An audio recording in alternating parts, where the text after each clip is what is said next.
Hello, सत श्री अकाल, आदाब, नमस्कार। आप सभी का स्वागत है हमारी क्रॉस एंड एस्ट्रो टीम में। क्या आप भी राजनीति में जाना चाहते हैं और उसमें सफल होना चाहते हैं, पर आपको टिकट नहीं मिल पा रही, जहाँ जनता का समर्थन नहीं मिल पा रहा, और कई बार क्या होता है कि धन की कमी के कारण भी हम राजनीति में सफलता हासिल नहीं कर पाते। तो राजनीति में सफलता पाने के लिए हमें क्या करना चाहिए, इसके बारे में जानकारी देंगे पंडित सनी कुमार जी। नमस्कार पंडित जी, नमस्कार स्वागत सर। है आपका क्रॉस एंड एस्ट्रो टीम में। तो पंडित जी, मेरा आपसे पहला प्रश्न है कि राजनीति में सफलता प्राप्त करने के लिए हमें ऐसा क्या करना चाहिए कि हमें आसानी से राजनीति में सफलता मिल जाए। जो व्यक्ति राजनीति में सफलता प्राप्त करना चाहते हैं, राजनीति में 3 चीज़ें बहुत महत्वपूर्ण मानी जाती है। पहली, जनता का सहयोग, दूसरा शासन और तीसरी होती है शक्ति। जहाँ तक विचार किया जाता है राजनीति में, जो चंद्र से और शुक्र से जनता का विचार किया जाता है। शासन में सूर्य, मंगल और चंद्र, इनसे इसका विचार किया जाता है। और जो शक्ति का विचार ज्योतिष शास्त्र के अनुसार, राशियों के अनुसार किया जाता है। कई बार क्या होता है, जो व्यक्ति बार बार राजनीति में जाते हैं, अपना धन भी अपव्यय करते हैं, खर्च करते हैं, लेकिन उनको आशातीत सफलता प्राप्त नहीं होती। उनके जी। कार्य में बाधा आने लग जाती है, हम्म। राजनीति में उथल-पुथल होने लग जाती है जी। और जिसके कारण वह कई बार निराश हो जाते हैं। ऐसे जातकों को, जो राजनीति में सफल नहीं हो रहे, ऐसे जातकों को एक बात का ध्यान देना चाहिए कि पहले किसी सुयोग्य विद्वान के पास जाकर अपनी जन्म पत्रिका का विश्लेषण अवश्य कराना चाहिए। इसके अलावा आप फिर उपाय करें तो आपको निश्चित लाभ होगा। ज्योतिष में कहा जाता है कि जो जातक जिनका बोलने का काम होता है, यानी कि जिसने वाणी के द्वारा लोगों को प्रभावित करना होता है, ऐसे जातकों को कोशिश करनी चाहिए। एक विशेष उपाय कि ये है कि जब जो सुनार होता है, सुनार के पास एक पत्थर होता है जिसे हम कसौटी पत्थर कहते हैं, जिस पर वह क्या करता है, वह सोने को चेक करके देखता, परीक्षण करता है उसका कि वह सोना असली है कि नहीं। जो वो पत्थर होता है, उस पत्थर को आपने क्या करना है, आपने उस सुनारे से लेकर उसका, उस पत्थर का, जिसे हम कसौटी पत्थर कहते हैं, उसका अगर टुकड़ा अगर आप गंगा जल में धोकर अगर अपने गले में धारण करते हैं, तो क्या होता है कि आपकी वाणी प्रखर होती है। आप जो बोलेंगे उससे लोग प्रभावित होते हैं, सबका ध्यान आपकी तरफ होने लग जाता है। लोग आपको सुनने के लिए एकत्र होने लग जाते हैं और सभी का आकर्षण होने लग जाता है। जिन जातकों को अगर ये समस्या है, तो आप ये उपाय करिए, निश्चित आपको लाभ होगा। एक अन्य उपाय ये है, जी। जो जातक राजनीति में सफलता प्राप्त करना चाहते हैं, उनको कोशिश ये करनी चाहिए कि जब भी वह आवेदन करते हैं, यानी कि जब राजनीति में चुनाव होते हैं, उससे पहले जो पत्र अंकित किया जाता है, अगर वो अंकित करने से पहले अगर आप अपना हो सके तो किसी सुयोग्य ब्राह्मण के द्वारा मुहूर्त का अगर ज्ञान करा लें, तो आपके लिए शुभ होगा। और काले नाल की, यानी जो काला घोड़ा होता है, उसके जो पैर की जो खुर होती है, उसकी जो नाल का जो छल्ला होता है, अगर आप अपने दाएँ हाथ की मध्यमा उँगली में धारण करते हैं, तो आपको निश्चित लाभ होगा। पंडित जी, राजनीति में सफल होने के लिए कौन सा ग्रह जिम्मेदार होता है। राजनीति में देखा जाए तो सभी ग्रह का कोई ना कोई महत्व होता है। जिन जातकों का विशेषण किया जाता है जन्मपत्री के द्वारा, देखा जाता है कि अगर उनका लगन पंचम, नवम एवं दशम, अगर ये स्थान पर शुभ ग्रह हो, शुभ ग्रह की युक्ति बनती हो, शुभ ग्रहों की दृष्टि हो, तो कहा जाता है कि ऐसे जातक में वह गुण होते हैं जो राजनेता में हो सकते हैं। आप देख सकते हैं कि कई कुंडलियाँ ऐसी होती हैं जिसमें राजनीति का योग भी होता है, वह लेकिन सफल नहीं हो पाते। कारण क्या होता है कि सिर्फ़ अकेला एक ही ग्रह राजनीति में सफलता प्रदान करने में थोड़ा-सा बाधक होता है। अगर ऐसे जातक को सफलता मिल भी जाती है, लेकिन क्या होता है कि वह अपनी सफलता को कुछ समय तक ही रख पाता है। जी। वो सफलता उनकी अस्थायी होती है, यानी कि ज़्यादा समय तक वह अपनी कुर्सी को संभाल नहीं पाते। और विचार जहाँ तक किया जाए, अगर छठे भाव में अगर आपका कोई पापी ग्रह बैठा हो, जैसे कि राहु, मंगल, चंद्र आदि कोई ग्रह की युक्ति बना रहा हो, तो इसमें क्या होता है कि जातक को सफलता तो प्राप्त होती है, लेकिन जो शत्रु पक्ष है वह प्रबल होते हैं। लेकिन अगर जिन जातकों की 6, 8, 12 में पाप ग्रह हो, तो ऐसा जातक शत्रुओं पर विजय प्राप्त कर लेता है और अपने प्रतिद्वंद्वियों को हराकर सफलता प्राप्त कर लेता है। पंडित जी, ऐसा कौन सा ज्योतिष घर है जो कि राजनीति पर राज कराता है? यूँ तो कहा जाता है कि जो दशम भाव होता है, सरकारी क्षेत्र में लाभ प्राप्त करने के लिए, सत्ता प्राप्ति के लिए अगर दशम भाव का विचार किया जाए तो उत्तम माना जाता है। पंचम भाव से हमारी बुद्धि का विचार किया जाता है, हमारे ज्ञान का विचार किया जाता है। नवम भाव से हमारे भाग्य का विचार किया जाता है कि हम जो कार्य कर रहे हैं या जिस हम स्थिति पर गुजर रहे हैं, अगर कोशिश की जाए, अगर हमारा भाग्य स्थान पर अच्छा है, तो क्या होता है कि राजनीति का भाग्य में अगर सुख है, तभी हमें मिल पाता है। इस बात का ध्यान देना चाहिए, जो चर राशियाँ होती हैं, यानी कि मेष राशि, कर्क राशि, तुला राशि और मकर राशि, यानी कि जो चर राशियाँ होती हैं, कहा जाता है कि ऐसे जो राशि का जिनकी लगन होता है, कर्क लगन वाले विशेषकर देखने में मिलता है कि ऐसे जातक बहुत अच्छी सफलता प्राप्त करते हैं। अगर कर्क लगन वाले जातक किसी काम को करते हैं, ज़्यादातर देखा जाता है कि ऐसे जो व्यक्ति होते हैं, ये फ़िल्म लाइन में ज़्यादा मशहूर हो पाते हैं। जी। अगर वही मेहनत अगर ये राजनीति में करते हैं, तो इनको आशातीत सफलता प्राप्त होती है। जी। और कर्क लगन के बारे में देखा जाता है, कई ऐसे राजनेता हैं, जो कर्क लगन में हैं और उनको अच्छा राज्य सुख प्राप्त होता है। जैसे कि पंडित जवाहरलाल नेहरू, सोनिया गांधी, इंदिरा गांधी, मुलायम सिंह यादव और मायावती, बाल ठाकरे आदि ऐसे राजनेता हैं जिनकी जन्म कुंडली में जो लगन है वह कर्क लगन है। इसीलिए कहा जाता है कि अगर जिन जातकों का कर्क लगन होता है या फिर चर लगन की अगर उनकी कुंडली है, अगर वह इस राजनीति में अगर प्रवेश करते हैं, अगर उनको आशातीत सफलता प्राप्त होती है। पंडित जी, ऐसी कौन सी स्थितियां होती हैं जिसमें व्यक्ति राजनीति में सफल नहीं हो पाता?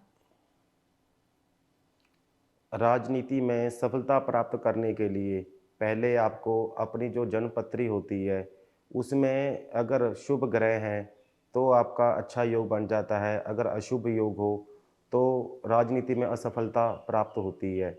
मान लीजिए, अगर आपकी कुंडली में राहु राहु का सूर्य के साथ या फिर राहु का मंगल के साथ युक्ति बनती हो, राहु की चंद्र के साथ एवं राहु की गुरु के साथ अगर युक्ति बनती हो, तो इसमें क्या होता है, जो व्यक्ति होता है उसे राजनीति में सफलता प्राप्त नहीं होती, उसके कार्य में बाधा उत्पन्न होती है। दूसरा कारण ये माना जाता है जन्म कुंडली में विचार करने के बाद कि अगर आपके नवम स्थान यानी भाग्य स्थान में दशम यानी कर्म और 11वां स्थान यानी कि आय स्थान में अगर इन स्थानों पर अगर अग्नि तत्व राशि होती है, और अग्नि तत्व राशि के कारण क्या होता है कि ऐसा जातक कोशिश बहुत करता है, मेहनत भी करता है, यहाँ तक कि जो अपनी पार्टी होती है उसका प्रचार भी करता है, झंडा लेकर घूमता भी है। लेकिन बाद में क्या होता है कि जब उसे टिकट मिलने की बारी होती है, तो उसे मिल नहीं पाती।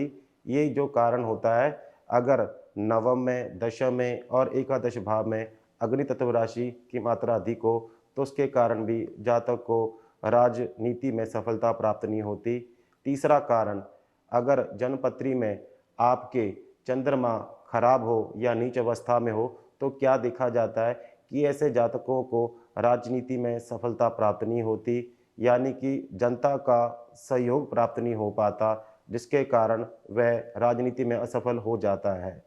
अगर कुंडली में सूर्य राहु के साथ युक्त हो, तो क्या होता है कि ऐसे जातक का किसी न किसी कारण या झूठे इल्ज़ाम के कारण, लालछन के कारण उनके कार्य और उसके चरित्र पर दाग लग जाता है, जिसके कारण वह राजनीति में सफल नहीं हो पाता। जी। और एक अन्य कारण भी देखने को मिलता है, जी। ज्योतिष के अनुसार जो जातक सूर्य को अर्घ नहीं देते और राजनीति का प्रचार करते समय या जो इसी लाइन में जा रहा है, उसको अगर उनके जूते खराब रहते हैं, फटे पुराने, धूल मिट्टी वाले अगर वह जूते पहनते हैं, तो इससे भी कहा जाता है कि राजनीति में व्यक्ति वह सफल नहीं हो पाता। पंडित जी, राजनीति में सफल होने के लिए जैसा असफलता के पीछे राहु का क्या योगदान रहता है, राहु ग्रह का? मैं ये बताना चाहता हूँ अपने सभी दर्शकों को कि जो राहु ग्रह होता है, ये छल और कपट का देवता माना जाता है, क्योंकि राजनीति एक ऐसी चीज़ होती है जिसमें छल और कपट के बगैर राजनीति चल ही नहीं सकती। तो क्या होता है, अगर राहु हमारा छठे भाव में हो या फिर अष्टम भाव में और 12वें भाव में अगर होता है, तो क्या होता है कि ऐसा जातक या ऐसा व्यक्ति अगर राजनीति में जा रहा है, तो उसके जो शत्रु होते हैं वह हारना शुरू हो जाते हैं। यानी कि जो उसके शत्रुओं से जो उसको चिंता होती है या उसको समस्या होती है, उस पर वह जीत प्राप्त कर लेता है, विजय प्राप्त कर लेता है। और ऐसा जातक शत्रुओं पर प्रबल रहता है, यानी कि शत्रुहंता, शत्रुओं का नाश करने वाला माना जाता है। राहु अगर बृहस्पति के साथ, चंद्रमा के साथ या सूर्य के साथ हो, तो जी। ऐसे जातक को राजनीति में सफलता प्राप्त नहीं होती। ऐसे जातक का चरित्र के झूठा लाछन लग जाना या झूठा ब्लेम लग जाना, जिसके कारण उनकी जो राजनीति में कार्य कर रहे हैं, उसमें क्या होता है कि बाधा उत्पन्न हो जाती है और वह ज़्यादा सफल नहीं हो पाते।